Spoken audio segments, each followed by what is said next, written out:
Përpos rritjes së përshkatëzuar, pensionet në Shqipëri do të indeksohen me 2.2% në muajin gusht të këtij viti. Kjo synon që vlera reale e pensioneve të mos gërryhet nga rritja e çmimeve të madrave dhe shërbimeve në vend. Për të nxjerrë inflacionin që ndikon në indeksimin e pensioneve, duhet të ketë më tepër kujdes në produktet, mallrat dhe shërbimet që pensionistët, ndryshe nga pjesa tjetër e popullsisë, përdorë më së shumti.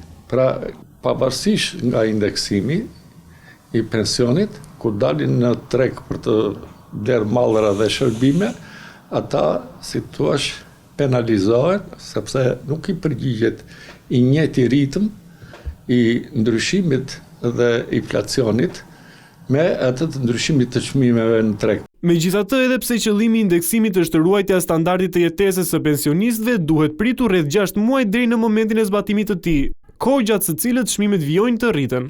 Kur bëhet indeksimi i pensioneve, ajo ka të bëjë me pikërisht me inflacionin e një viti më përpara, nuk bëhet me e përmuajshme.